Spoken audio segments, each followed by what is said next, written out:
Doctor तरुण कोठारी जी, आपका welcome है media star world में। और आपने लोगों को 1 लाख रुपए देने की बात कही है, इनाम की, जो भी कोई इसको पेंडेमिक या महामारी साबित कर दे। आपके पास क्या कोई कोई आया इसका दावा लेकर के आपकी बात को गलत साबित कर सके और कोई महामारी साबित कर सके? क्या हुआ अभी तक? अभी तक कोई भी व्यक्ति मेरे पास नहीं आया है, न ही कोई सामान्य व्यक्ति, न ही कोई एमएलए, एमपी, मंत्री। मैंने सबके लिए कहा है, समाज में जो भी व्यक्ति है, चाहे डॉक्टर हो, इंजीनियर हो, लॉयर हो, कोई भी व्यक्ति इसको महामारी साबित करेगा, मैं उसको 1 लाख रुपए का इनाम दूंगा।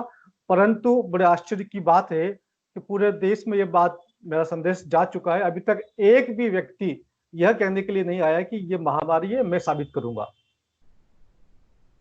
तो इसका मतलब ये हुआ कि जो लोग भी ये महामारी की खबरें सुनते हैं, पढ़ते हैं, उन्हें भी यकीन नहीं है कि ये महामारी है। इसका मतलब तो ये हुआ ना? बिल्कुल, इसका मतलब ये है कि भारत की अधिकांश जनता ये जान चुकी है कि ये महामारी नहीं है, एक सामान्य बीमारी है, परंतु सरकार के आदेश का पालन करने को वो बाध्य है। उसकी वजह से वो सरकार के आदेश का पालन कर रही है। साथ में जो मीडिया जिस प्रकार से बातों को फैला रहा है, उससे कुछ लोग जरूर डरे हुए हैं। वो उनके स्वास्थ्य को ध्यान रखते हुए बाकी लोग इस चीज को, आदेश को फॉलो कर रहे हैं। अदरवाइज भारत की अधिकांश जनता ये समझ चुकी है कि यह महामारी नहीं है, एक सामान्य बीमारी है। तो आप क्या इसे कहते हैं, क्यों ऐसा किया जा रहा है? ये दुनिया भर में जो इसका इससे हाहाकार है, जो डर का माहौल है, वो क्यों बनाया जा रहा है? आप क्या समझते हैं इसके बारे में? ये एक इंटरनेशनल कॉन्स्पिरेसी है। अगर आप इस चीज को बहुत गहराई से अध्ययन करेंगे तो आपको एजेंडा 21 की बात करनी पड़ेगी। एजेंडा 21 एक ऐसा एजेंडा है कि जो 2021 तक हर हाल में यहाँ लागू जरा करना है। रिपीट कर दीजिए। हाँ, एजेंडा 21 एक ऐसा एजेंडा है जो हर हाल में कुछ लोग 2021 तक लागू करना चाहते हैं। इसके लिए उनको पूरी दुनिया की अर्थव्यवस्था को ध्वस्त करना है। जब दुनिया की अर्थव्यवस्था ध्वस्त हो जाएगी तो कुछ लोगों के पास संपत्ति है, उनके पास सब देशों को जाना पड़ेगा। जब वो जाएंगे तो बोलेंगे कि हमारा 21 का जो एजेंडा है वो लागू कीजिए। वो न्यू वर्ल्ड ऑर्डर, आपने कभी सुना हो, एक नई वैश्विक व्यवस्था लागू करने का एक बहुत बड़ा गहरा षड्यंत्र है। इसके पीछे जब तक ये इकोनॉमी को कोलैप्स नहीं करेंगे पूरी दुनिया की, तब तक दुनिया के देश उनके पास जाकर के आर्थिक सहायता नहीं मांगेंगे। और जब तक वो आर्थिक सहायता नहीं मांगेंगे तब तक उनका एजेंडा पूरा नहीं हो सकता है। तो अपने एजेंडे को पूरा करने के लिए, न्यू वर्ल्ड ऑर्डर, नई वैश्विक व्यवस्था को लागू करने के लिए, पूरे विश्व की अर्थव्यवस्था को ध्वस्त करने के उद्देश्य से ये एक डर फैलाया जा रहा है। ये डर का व्यापार है। इसमें कुछ लोगों को व्यापार भी होगा, उनको फायदा भी होगा। जो लोग डरेंगे उनको नुकसान भी होगा। तो ये एक अंतरराष्ट्रीय षड्यंत्र है। तो इस षड्यंत्र में फिर कौन लोग शामिल हैं? डब्ल्यूएचओ को कहा जाता है बिल्कुल उसी तरह से जैसे यूनाइटेड नेशन पूरे दुनिया के देश उसके सदस्य हैं। डब्ल्यूएचओ भी एक इंटरनेशनल ऑर्गेनाइजेशन है, वर्ल्ड लेवल की है। वो ऐसा क्यों कर रहा है? जिस हम यूएन की बात करते हैं वो कहने के लिए वर्ल्ड ऑर्गेनाइजेशन है, लेकिन आप देखिए वहां भी 5 स्थायी सदस्य है, बाकी सदस्य को ज्यादा पावर नहीं है। तो वो जो 5 देश चाहते हैं, होता तो वही है। कहने के लिए आप एक वैश्विक संस्था यूनाइटेड नेशंस की भागीदारी है, उसमें आपका पार्ट है, लेकिन यूएन फैसला वही करेगा जो अमेरिका चाहेगा, फ्रांस चाहेगा, चाइना चाहेगा, रशिया चाहेगा। तो कहने के लिए ये सब संस्थाएं सिर्फ हम लोगों को मूर्ख बनाने के लिए है। डब्ल्यूएचओ कहने के लिए वर्ल्ड हेल्थ ऑर्गेनाइजेशन है, पूरी दुनिया के स्वास्थ्य की देखभाल करने के लिए, पूरी दुनिया के लोगों की स्वास्थ्य की रक्षा करने के लिए। परंतु वास्तविक रूप से ऐसा नहीं है। डब्ल्यूएचओ भी यूएन की एक शाखा है, यूएन की एक ब्रांच है, और यूएन के हिसाब से ही काम करती है। वहां जो लोग बैठे हुए हैं वो भी, उसमें से कई लोग भ्रष्ट हैं, कई लोग पैसों के लिए काम करते हैं, तो कई लोग जो अपने आकाय होते हैं उनके उद्देश्यों की पूर्ति के लिए काम करते हैं। तो ये कहना तो बिल्कुल गलत है कि डब्ल्यूएचओ एक प्रकार का स्वयं सेवकों का समूह नहीं है। वो कुछ इस प्रकार के लोगों का संगठन है जो अपनी अर्थव्यवस्था को मजबूत करने के लिए वर्ल्ड हेल्थ की बात करते हैं। उनके कहने में और कथनी में बहुत फर्क होता है। तो ये 2021 प्लान थोड़ा सा और बताइए कि आखिर क्या है, ये कौन लोग हैं? चूंकि ये बात बहुत इंपॉर्टेंट कह रहे हैं आप कि क्या 21 आने से पहले पहले पूरे दुनिया को एक तरह से अपंग बना दिया जाएगा, सब जगह की अर्थव्यवस्था जो है वो एक तरह से जीरो हो जाएगी, उसके बाद सब लोग मजबूर होंगे, वो आखिर क्या है? अब मैं आपको बताना चाहूंगा कि आपसे एक सवाल अगर मैं पूछता हूं कि दुनिया में कोई महामारी आने वाली है, क्या आपको 6 महीने पहले या 1 साल पहले पता चल सकता है? नहीं चल सकता। जी। आप छोड़िए दुनिया के किसी व्यक्ति को, किसी डॉक्टर को क्या यह पता चल सकता है कि 6 महीने बाद, 1 साल बाद, 2 साल बाद कोई महामारी आने वाली है? महामारी तो अचानक आएगी, उसका पता पहले कैसे चलेगा? लेकिन यदि कोई आदमी पहले कह दे कि भैया अब महामारी आने वाली है, महामारी आने वाली है, महामारी आने वाली है, तो इसका मतलब महामारी आने वाली नहीं है, महामारी लाई जाने वाली है, एक नकली महामारी आने वाली है। तो एक अमेरिका में न्यूयॉर्क में एक कॉन्फ्रेंस हुई थी 18 अक्टूबर 2019। ये इसको जरा चाइना, रिपीट कर दीजिए, इसको जरा हाँ रिपीट कर दीजिए, एक नकली महामारी आने वाली। हाँ जी, ये एक नकली महामारी को लाने का तरीका है ताकि लोगों को बताया जाए कि महामारी आने वाली है। मैं आपको बताऊंगा 18 अक्टूबर 2019, जबकि कोरोना का कोई भी केस नहीं था, न्यूयॉर्क में एक मीटिंग होती है, उसके अंदर बिल गेट्स ये कहते हैं कि दुनिया के अंदर अगला जो विश्व युद्ध होगा, अगला जो नुकसान होगा, वो एटम बम से नहीं होगा, वो एक वायरस से होगा, और वायरस भी कोरोना वायरस से होगा। जो वायरस की फोटो उन लोगों ने दिखाई थी 18 अक्टूबर 2019 को, वो फोटो बिल्कुल कोरोना वायरस की दिखाई थी। इसका मतलब वो पहले ही तैयारी कर चुके थे कि इस प्रकार का एक वायरस बनाना है हम लोगों को बेवकूफ बनाने के लिए, क्योंकि कोरोना वायरस तो बहुत पहले से चला आ रहा है ना। तो कोरोना वायरस का नाम लेकर के जनता को बेवकूफ बनाना, इसके लिए पहले से ही लेआउट तैयार कर लिया, पहले से प्लानिंग तैयार कर ली, पहले से एक एक आंकड़ा तैयार कर दिया किस प्रकार से जनता को मूर्ख बनाना है, पहले से एक एक वीडियो की तैयारी कर ली ताकि हम फटाफट एक के बाद एक वीडियो जनता के सामने दें, तो जनता कुछ और समझ नहीं पाए। तो आप सोचिए कि कैसे किसी व्यक्ति को पहले मालूम चल गया कि भाई कोरोना महामारी आने वाली है। वो भी महामारी का एक भी केस नहीं आया, चाइना के वुहान में एक भी केस नहीं आया, उसके पहले अमेरिका के न्यूयॉर्क में मीटिंग हो रही है कि महामारी आने वाली है, तो हम सब लोगों को क्या करना चाहिए। तो ये अपने आप में एक स्पष्ट संकेत है कि दुनिया में किसी भी व्यक्ति को महामारी आने का आभास पहले नहीं हो सकता है। यदि हुआ है तो वो महामारी नहीं है, एक नकली महामारी लाने की तैयारी की थी। तो इसके अंदर बड़ी बड़ी हस्तियां है, बिल गेट्स है, डॉक्टर फॉची है, रोथस्चाइल्ड और बहुत सारी हस्तियां हैं जो चाहती है कि दुनिया को किसी प्रकार से अंधकार में डाला जाए। ये उन लोगों का एक षड्यंत्र है। तो कुछ मुल्कों ने इसमें मसलन स्वीडन है और अफ्रीका के कुछ मुल्क हैं, उन्होंने लॉकडाउन नहीं किया या लॉकडाउन बहुत जल्दी खोल दिया। कुछ जगहों से ऐसी रिपोर्ट है कि इस पर यकीन नहीं किया, जिस तरह से बहुत से मुल्कों ने लॉकडाउन करके अपनी अर्थव्यवस्थाएं एक तरह से तबाह कर ली। तो आप क्या कहते हैं कि ये जिन देशों में भी लॉकडाउन हुआ है, क्या इन मुल्कों की सरकारें इस साजिश को जानते हुए भी ऐसा कर रही हैं, या इनके पास भी कोई इंफॉर्मेशन नहीं है, ये भी बिल्कुल अंधेरे में तुक्का चला रही हैं, लाठी चला रही हैं, क्या है? देखिए, जिन देशों ने लॉकडाउन नहीं किया या बहुत कम समय के लिए किया, वहां तो अगर महामारी है तो फिर तो मौतों की ढेर लगनी चाहिए थे, लाशें इकट्ठी होनी चाहिए थी। ऐसा तो हुआ नहीं, है ना।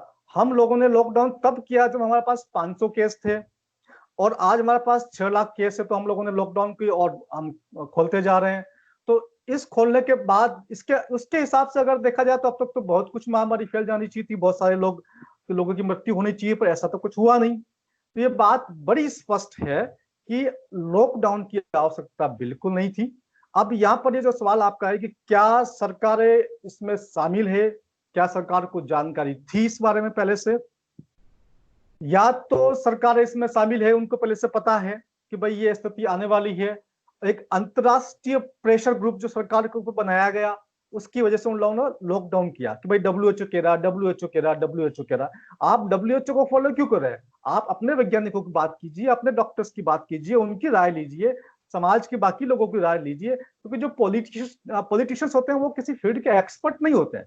चाहे किसी भी देश का राष्ट्रपति हो, किसी भी देश का प्रधानमंत्री हो, मैं भारत की बात नहीं कर रहा हूं, किसी भी देश का राष्ट्रपति हो, प्रधानमंत्री किसी एक फील्ड का एक्सपर्ट नहीं होता है, उसको छोटी मोटी मोटी ऊपर ऊपर की जानकारी होती है। तो चाहिए था कि समाज में जो बाकी लोग हैं उनकी बात सुने, जो विरोध कर रहे हैं कि महामारी नहीं है उनकी भी बात सुने, उनके भी मुद्दे सुने, उनके भी पॉइंट सुने, परंतु सरकारों ने ऐसा नहीं किया। तो इसके पीछे दो वजह हो सकती है, या तो सरकार को पहले से जानकारी थी वो इसके अंदर शामिल है, या फिर सरकारों को कोई बड़ा लालच दिया गया है कि भाई अगर आप अपने देश में लॉकडाउन कर देंगे तो हम आपके लिए ऐसा कर देंगे, चीन में जितनी भी हमारी कंपनियां हैं उन सबको हम भारत में ला देंगे, या भारत को हम इतना अनुदान दे देंगे, या भारत को हम इतना लोन दे देंगे। इस प्रकार का कोई न कोई षड्यंत्र जरूर हुआ है, इसलिए ही सरकारों को पता है कि ये कुछ नहीं है, मामूली चीजें, उसके बावजूद लॉकडाउन करके बैठी है।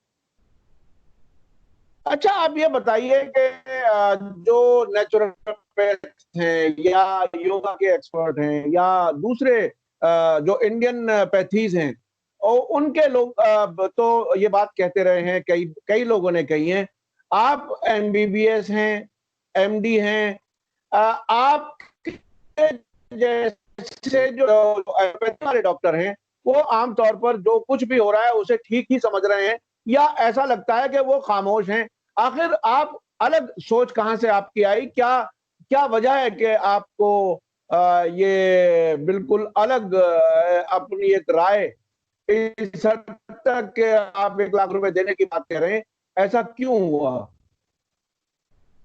मेरी विचारधारा ये है कि हमें हमेशा सत्य पर चलना चाहिए और जनता को जब मास देखना चाहिए कि जनता को किसी चीज का नुकसान हो रहा है तो उस बात को उठाना चाहिए। ऐसे बहुत सारे डॉक्टर्स हैं जो मेरे कलीग्स हैं और वो मेरे साथ में है, मेरे वीडियो जब भी बनते हैं उनके पास भी जाते हैं और वो उनका समर्थन करते हैं। और बहुत सारी जानकारी मुझे मेरे डॉक्टर्स कलीग ने दी है, बोला कि ये हम आपको जानकारी दे रहे हैं, इस जानकारी को आप वीडियो के माध्यम से बाकी जनता को दीजिए। कहने का मतलब कि वो सामने नहीं आ रहे हैं, फिर भी मुझे पीछे से उन लोगों ने काफी सपोर्ट कर रखा है, मुझे रोज नई नई जानकारी देते हैं, इस जानकारी को लेके आओ। मैंने अब तक यूट्यूब पे 40 वीडियो बना के अपलोड किए हैं पिछले 3 महीनों से, मार्च से मैं लोगों को बता रहा हूँ। और यूट्यूब ने मेरे करीब 12 वीडियो तो डिलीट भी कर दिए हैं, फिर भी रेगुलर प्रयास कर रहा हूं मैं। अब जाकर के भारत की जनता को काफी बड़ी संख्या में ये मालूम चल गया है कि ये महामारी नहीं है, एक सामान्य बीमारी है। और कुछ डॉक्टर्स इस बात को कह रहे हैं, बाकी डर की वजह से नहीं कह रहे हैं, प्रशासन का डर होता है कि प्रशासन उनके खिलाफ कोई कार्रवाई नहीं कर दे। कुछ सरकारी डॉक्टर्स होते हैं वो उनकी अपनी लिमिटेशंस होती है, वो नहीं बोल सकते हैं। कई लोगों के फोन मेरे पास आए, बोले डॉक्टर साहब हम नहीं बोल पा रहे हैं हमारी अपनी लिमिटेशन से, हम आपको रेगुलर कुछ तो कुछ मैसेज देंगे, कुछ न कुछ आपको डेटा देंगे, आप इन डेटा को प्रयोग करके इस बात को एक्सपोज करते रहिए। तो ऐसी कौन सी चीज, कैसी कौन सी वो इंफॉर्मेशन है जो आपको वो डॉक्टर्स दे रहे हैं, अभी तक पब्लिक डोमेन में नहीं है, आप वो बताइए। मैं रेगुलर पब्लिक डोमेन में सारी सूचनाओं को दे रहा हूं, मैंने 40 वीडियो बनाए हैं। जैसे कि इटली की डेथ रेट की बात होती है कि भाई इटली की सबसे पहले बात हुई थी चाइना के वुहान की, फिर बाद में ये इटली पे आ गए थे कि इटली में केस बढ़ रहे, केस बढ़ रहे, फिर इटली को चले गए, फिर अमेरिका में आ गए, फिर अमेरिका में चले गए, फिर इंडिया में आ गए, इंडिया में चले गए, ब्राजील पे आ गए। ये इनका खेल चल रहा है। तो इटली की जो मौतें हैं, उन मौतों में इटली की सरकार के आंकड़े मेरे पास आए हैं, जो मीडिया ने बताया 10% मृत्यु दर, 10% डेथ रेट, जबकि इसके साथ में जो मृत्यु हुई है वो सब के सब किसी न किसी और बीमारी से ग्रसित थे। 50% लोग ऐसे थे जिनको एक सीरियस बीमारी और थी, 25% ऐसे थे जिनको 2 सीरियस बीमारी और थी, और 24% ऐसे थे जिनको 3 सीरियस बीमारी और थी। तो मरने वाले 99% किसी और बीमारी से मर रहे थे, परंतु कोरोना पॉजिटिव आ गया बाई चांस। ये बाई चांस को मैं समझाऊंगा। बाई चांस आ गया तो उसको लिख दिया गया कोरोना से डेथ हो गई। वास्तविक कोरोना से डेथ इटली में 1% ऑफ 10%, तो 10% जो आंकड़ा आया है उसका 1% ही है, जो कि 0.1% है। और अभी कल, आज की या कल की न्यूज आई है कि शायद WHO ने मान लिया कि ये जो डेथ रेट है वो 0.1% के आसपास ही है। ये बात मैं बहुत पहले से फरवरी मार्च से कहता आ रहा हूं कि ये एक सामान्य फ्लू है, एक सामान्य फ्लू जो होता है उसकी डेथ रेट भी 0.1% के आसपास होती है, ये वैसा ही है, उसकी डेथ रेट भी वैसी ही है। ये मुझे कई लोगों ने मुझे अलग अलग इंफॉर्मेशन मुझे दी है, तो मैंने आपको दोबारा से इस सूचना को आपके साथ साझा किया है। अच्छा अच्छा डॉक्टर साहब, एक मिनट जरा, ये मुझे आपकी वीडियो में मूवमेंट नहीं मिल रहा कुछ देर से, आवाज तो साफ आ रही है। मैं इसको इसको जरा आप अपने यहाँ का जरा कैमरा को कुछ कीजिए, आपका मूवमेंट बिल्कुल नहीं आ रहा है कुछ देर से, आवाज तो साफ आ रही है। कैमरा ठीक है ना? मैं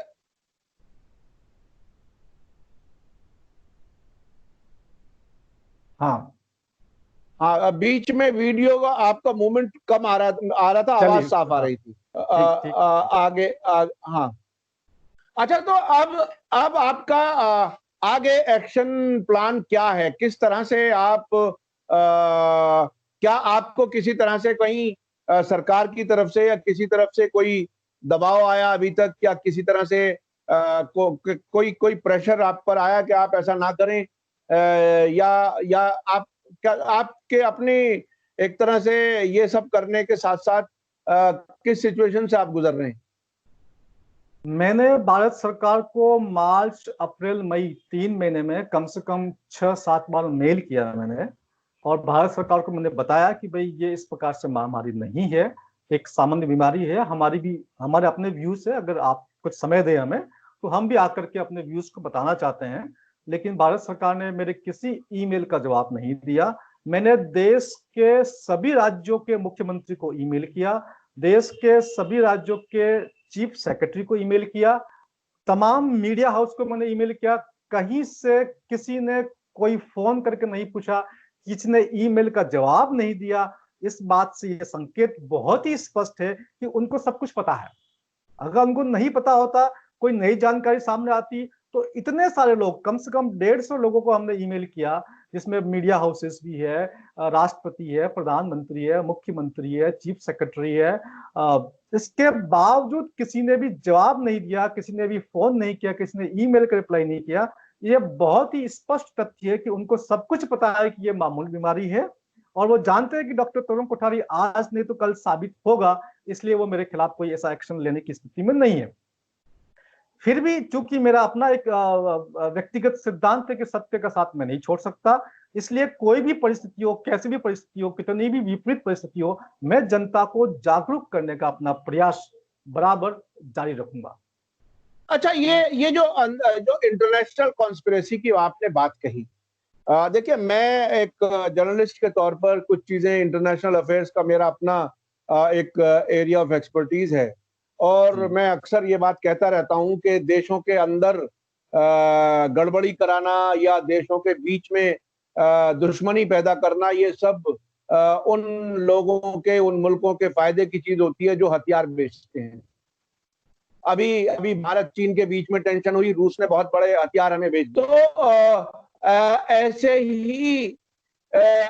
ही ये कुछ दवा बनाने वाली कंपनियां, फार्मास्यूटिकल इंडस्ट्री है, जो अपने अपने मुल्कों के पॉलिटिशियंस को फेवर देती है, इलेक्शन के टाइम पर क्या पैसा देती है, या इस तरह की कुछ चीजें, क्या आप ऐसा समझते हैं कि क्या सरकारों पर भी ये दवा बनाने वाली कंपनियां, फार्मास्यूटिकल इंडस्ट्री इतनी हावी हैं कि लोगों की भलाई को छोड़ करके सरकारें उनकी भलाई के लिए काम कर रही हैं?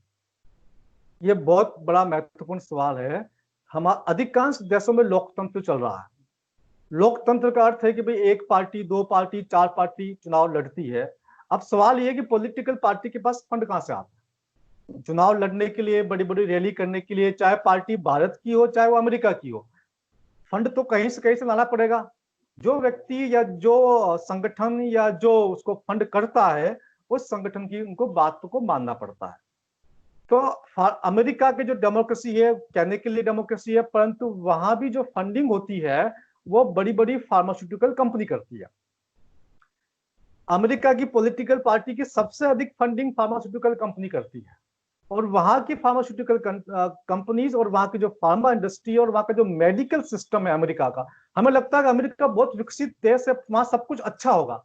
ऐसा नहीं है। अमेरिका का मेडिकल सिस्टम पूरा का पूरा फार्मा इंडस्ट्री के कब्जे में है, यहां तक कि वहां के डॉक्टर्स भी उनके कंट्रोल में है, कब्जे में, उनसे बाहर वो भी नहीं जा सकते। तो आप देखिए किस प्रकार से फार्मा इंडस्ट्री ने एक वहां के डॉक्टर्स को, किसी व्यक्ति को कॉज ऑफ डेथ कोरोना लिखने के लिए इंसेंटिव मिलता है। बात समझ रहे हैं? करीब $4,000 के आसपास की राशि मुझे मालूम चली है, मेरे ही किसी डॉक्टर ने मुझे भेजा है कि $4,000 या $5,000 उस डॉक्टर को मिलते हैं इंसेंटिव में लिखने के लिए कि इसकी मृत्यु कोरोना से हुई है। और डब्ल्यूएचओ को इन लोगों ने कैसे मॉडिफाइड किया है कि यदि अगर कोई किसी पेशेंट का कोरोना पॉजिटिव आ गया तो डॉक्टर उसको कोरोना लिख देगा, कॉज ऑफ डेथ कोरोना, चाहे वो डायबिटीज से मरा, चाहे वो हाइपरटेंशन से मरा, चाहे वो ब्रेन स्ट्रोक से मरा, चाहे वो हार्ट स्ट्रोक से मरा, चाहे वो किसी और चीज से मरा, उसका कॉज ऑफ डेथ कोरोना लिखना है। ये डब्ल्यूएचओ के इंस्ट्रक्शन आ गए, नंबर 1। नंबर 2, कोरोना नेगेटिव आ गया है तब भी doctor cause of death corona लिख सकता है यदि डॉक्टर को लगता है कि साइंस और सिम्टम्स कोरोना वाले हैं। और साइन और सिम्टम जो कोरोना के होते हैं वो सर्दी जुकाम के होते हैं, सामान्य फ्लू के होते हैं, वो एक जैसे होते हैं। यानी कि करोड़ों लोगों को सर्दी जुकाम हो रहा है तो करोड़ों लोगों के साइन एंड सिम्टम्स कोरोना के हो गए। अब जिसकी डेथ हो गई आपने लिख दिया जी cause of death corona, doctor को इंसेंटिव मिल गया। तो अमेरिका का जो मेडिकल सिस्टम है वो पूरा कोलैप्स, वहां की जनता अपने मेडिकल सिस्टम से बहुत परेशान है, ये मैं जानता हूं क्योंकि मेरे काफी मित्र काम करते हैं। अब देखिए इसकी टेस्टिंग की बात करते हैं। एक शुरुआत में एक टेस्ट आया था आरटीपीसीआर, अभी भी उसी टेस्ट की बात करते हैं ये लोग, आरटीपीसीआर। आरटीपीसीआर के टेस्ट 2% से लेकर 40% तक गलत रिजल्ट है उसके। यानी कि आपको पॉजिटिव आया लेकिन जरूरी नहीं कि आपको कोरोना हो, वो फाल्स पॉजिटिव भी हो सकता है। लेकिन उसको जैसे ही पॉजिटिव आया, अब ये तो कोरोना से मर गया, हो सकता है कोई व्यक्ति हार्ट अटैक से मरा हो, या टीबी से मरा हो, या हेपेटाइटिस से मरा हो। लेकिन यहाँ पर जितनी भी मृत्यु हो रही है, किसी भी तरह से कोरोना पॉजिटिव आ गया तो उसको कॉज ऑफ डेथ कोरोना ही लिखा जाएगा। अभी लेटेस्ट न्यूज में आपको बताता हूँ, आईसीएमआर ने अभी एक नया टेस्ट को परमिशन दी है। वो टेस्ट 30 मिनट में या 1 घंटे में रिपोर्ट दे देता है। आईसीएमआर ये कह रहा है कि वो टेस्ट को हमने इंडिया में लॉन्च करने की परमिशन दे दी है, इंडिया में वो टेस्ट कर सकते हैं। अगर वो टेस्ट पॉजिटिव आया तो मान लिया जाएगा क्योंकि कोरोना है, परंतु टेस्ट नेगेटिव आया तो नहीं माना जाएगा, फिर हम आरटीपीसीआर कराएंगे उसका। इस बात का मतलब समझिए, टेस्ट पॉजिटिव आया मान लिया कोरोना है, नेगेटिव आया तो नहीं मानेंगे, फिर दूसरा टेस्ट कराएंगे। ये अपने आप में एक संकेत है जनता के लिए। इस बात को समझना होगा कि कैसे भी करके ये एक अंतरराष्ट्रीय लोग हर हाल में किसी व्यक्ति की मृत्यु को कोरोना से साबित करने में लगे हुए हैं, ताकि जितना हो सके कोरोना की डेथ रेट को बढ़ाया जा सके। ये एक गेम प्लान चल रहा है। इस गेम प्लान को जितना जल्दी हम समझ सके, जितना जल्दी हम अपने देश के विधायकों, सांसदों, मंत्रियों को समझा सके, यदि उनको नहीं पता है तो समझा सके, जितना जल्दी ये लॉकडाउन, सोशल डिस्टेंसिंग, ये कॉलर ट्यूनिंग, ये मास्क से हम जनता को इन सब से अलग कर देंगे, उतना ही जल्दी हमारा देश पुनः ग्रोथ की दिशा में आगे बढ़ेगा। नहीं तो हमारा जीडीपी तो 0% होने वाला ही है। अच्छा ये बताइए डॉक्टर साहब, आप इतने दिन से प्रैक्टिस कर रहे हैं, 10-12 साल से आप क्लिनिक भी चला रहे हैं, अब से पहले क्या किसी बीमारी को एसिम्टोमेटिक भी कहा गया है? जो पहली बार हम सुनने में, मैं तो एक ऑर्डिनरी लेमैन की बात कर रहा हूं, सिम्टम नहीं है उसे एसिम्टोमेटिक कह दिया गया। क्या और भी किसी बीमारी में अब से पहले एसिम्टोमेटिक कहा गया है कभी? जो ये नई टर्मिनोलॉजी, मुझे लगता है ये नई टर्मिनोलॉजी, आप क्या कहते हैं इसको? एसिम्टोमेटिक शब्द प्रयोग होता है, हमारी मेडिकल की पुस्तक में लिखा होता है शब्द। तो शब्द तो खैर पुराना है, परंतु जो एसिम्टोमेटिक व्यक्ति को, यानी कि जिसके पास सिम्टम नहीं है, एक आप किसी एरिया में चले गए, वहां कोई सिम्टम नहीं है, सबको आपने टेस्ट कर दिया, उसमें से मान लीजिए 40% पॉजिटिव आ गए तो आपने बता दिया कोरोना के पेशेंट्स है। ऐसा नहीं होना चाहिए। एसिम्टोमेटिक टर्म्स कॉमनली यूज होती है, लेकिन वो साधारण परिस्थितियों के यूज होती है। यहाँ आप उसके बेस पर किसी एरिया को लॉकडाउन कर रहे हैं, कंटेनमेंट जोन घोषित कर रहे हैं, वहां के लोगों को आप रेस्ट्रिक्ट कर रहे हैं, वहां क्वारंटाइन कर रहे हैं, इतने स्ट्रिक्ट मेजर्स के लिए एसिम्टोमेटिक बात नहीं की जा सकती है। आप यहाँ पर आप एक नॉर्मल सिचुएशन में एक अलग स्थिति होती है।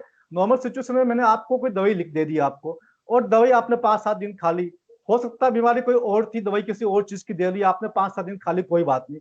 परंतु हम कोई देश बंद थोड़ी कर रहे हैं, कोई लॉकडाउन थोड़ी कर रहे हैं, आपको घर में बंद थोड़ी कर रहे हैं। यहाँ तो मामला ही अलग है। यहाँ तो क्वारंटाइन, आइसोलेशन, सोशल डिस्टेंसिंग, देश को बंद करना, रेड जोन, ग्रीन जोन, गाड़ी बंद, बस बंद, मेट्रो बंद, ट्रेन बंद। इन चीजों के लिए तो बहुत बड़ा इन्वेस्टिगेशन होना चाहिए, बहुत बड़े लेवल पर जांच होनी चाहिए कि भाई ये देश में होना चाहिए या नहीं होना चाहिए। मामूली बीमारी के लिए हम कोई अलग स्टेप उठा सकते हैं। अच्छा डॉक्टर साहब, अभी अभी फिर ये वीडियो की प्रॉब्लम आ रही है। वीडियो में आपका मूवमेंट नजर नहीं आ रहा है, आवाज ठीक आ रही है। देखिए फिर क्या किया था पिछली बार। मैं इधर से लिंक कर रहा हूं तो कुछ प्रॉब्लम आ रही है। आप अपनी तरफ से जरा चेक कराइए।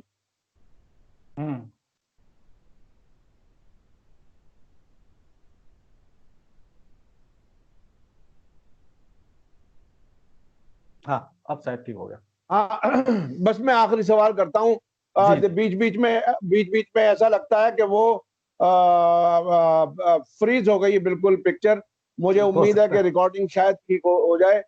जी ये जी। बहरहाल इंटरनेट की प्रॉब्लम है। अच्छा ये बताइए कि ऐसी हालत में जब इतना बड़ा कंफ्यूजन है कि जो कुछ बताया जा रहा है वो नहीं है और जो है वो नहीं बताया जा रहा है, तकरीबन ऐसे हालात हैं अगर आपकी बात मानी जाए, तो जनता को क्या करना चाहिए? किस तरह से इस सिचुएशन से बाहर निकले? क्या हो, आखिर क्या करें? देखिए, जनता बहुत ज्यादा संख्या में जागरूक हो चुकी है। कुछ लोग जो है वो किसी व्यक्ति की विशेषता से या किसी पार्टी की वजह से वो अपनी बात को सुन करके समझ करके बोलना नहीं चाहते, वो बड़ा अलग बात है। कोई व्यक्ति कांग्रेस पार्टी का समर्थक है, कोई व्यक्ति भाजपा का समर्थक है, उन पार्टी के नेता लोग कह रहे हैं कि भैया लॉकडाउन होना चाहिए, तो वो अपने नेता के विरोध में नहीं जाना चाहते हैं, वो एक अलग बात है। आम जनता से मैं ये कहना चाहता हूँ कि टीवी को कम से कम देखें, अखबार को कम से कम पढ़े, और अधिक से अधिक इस बारे में कि ये एक फाल्स पेंडेमिक है, इसके बारे में अधिक से अधिक जानकारी ले। मैं आपको बताना चाहता हूँ कि 10 साल पहले भी जब ये इस प्रकार का फाल्स पेंडेमिक आया था, स्वाइन फ्लू का जो पेंडेमिक था 2009-2010 का, बाद में ये फाल्स पेंडेमिक साबित हुआ। ये साबित हो गया कि इट वाज ए फाल्सिफाइड पेंडेमिक, और डब्ल्यूएचओ के अधिकारी, डब्ल्यूएचओ के कर्मचारी फार्मास्यूटिकल कंपनी के साथ में मिले हुए थे, मिली भगत की वजह से उन्होंने एक फाल्स पेंडेमिक बनाया। ठीक वैसा ही एक फाल्स पेंडेमिक बनाया है। साथ में जो मीडिया है भारत का खास तौर से, इसने भारत की जनता को इतना डराया, इतना डराया, इतना डराया कि लोग जबरन खुद ही अपने अपने घरों में बंद हो गए। तो उनको मैं संदेश देना चाहता हूं कि सब लोगों को मिलकर के अब सामने आना चाहिए, सामने आकर के एसोसिएशन बनानी चाहिए, सामने आकर के जनता को अपने सड़कों पे आए, इस बात को लेकर के मीडिया का विरोध भी करे। और सरकार चाहे किसी भी पार्टी की हो, चाहे वो कांग्रेस की हो, चाहे वो भाजपा की हो या किसी और पार्टी की हो, उन लोगों का विरोध करे, उनको समझाए कि भाई ये बड़ी बीमारी नहीं है, हम लोगों को घरों के अंदर बंद नहीं रखा जाए, सबको अपना अपना काम करने का अधिकार दिया जाए, जिस प्रकार से जीवन सामान्य चल रहा था उस प्रकार से चलने दिया जाए। क्योंकि यदि जनता अब नहीं जागी तो यह मामला हो सकता है कि अक्टूबर, नवंबर, दिसंबर तक चलता रहे। ये अनलॉक की प्रक्रिया नवंबर, दिसंबर, क्योंकि 2021 में उन लोगों को अपना एजेंडा हर हाल में लागू करना है। तो इसलिए अब जितना नुकसान होना था हो गया, बाकी नुकसान जनता का, देश का, हमारा उद्योग बचे, उसके लिए हम सब लोगों को जल्दी से जल्दी सड़कों पे आना होगा। इसके अलावा और कोई माध्यम हमारे पास नहीं बचा। जी बहुत बहुत शुक्रिया डॉक्टर तरुण कोठारी साहब। आपने बहुत ही अहम बात जो 2021 प्लान की बताई, वो बहुत इंपॉर्टेंट है। अगर इसी तरह से पूरी दुनिया को गुलाम बनाने की तैयारी है तो ये बहुत ही बुरी बात है। दूसरी बात जो आपने कही वो ये कि लोगों को खुद सड़कों पे आना चाहिए, अपनी सरकारों को समझाना चाहिए, विरोध करना चाहिए, और जो नुकसान हो गया उसको भूल करके फिर आगे नुकसान ना हो, इसकी कम करने की कोशिश करनी चाहिए और सरकारों को भी इस तरफ गौर करना चाहिए। तीसरी बात यह कि जो डब्ल्यूएचओ के अलावा जो कुछ सोच है, जो भारत के अपने भारतीय उपचार पद्धतियां हैं, इलाज के तरीके हैं, उनके डॉक्टरों से भी मशवरा करना चाहिए कैसे नेचुरल तरीकों से लोग बच सकते हैं। और ये महामारी नहीं है, ये आपने खास बात कही है। क्या अब भी आप किसी को इनाम देंगे अगर कोई आएगा तो? बिल्कुल, स्वागत है। तो ये मैं दर्शकों से कह रहा हूं कि आप लोग डॉक्टर कोठारी साहब को कांटेक्ट कर सकते हैं अगर आप कहना चाहते हैं कि ये महामारी है और 1 लाख रुपए का इनाम देने की बात भी कर रहे हैं। तो ये बहुत बड़ी बात है। पूरी दुनिया की इंसानियत का नुकसान हो रहा है, लगातार नुकसान हो रहा है।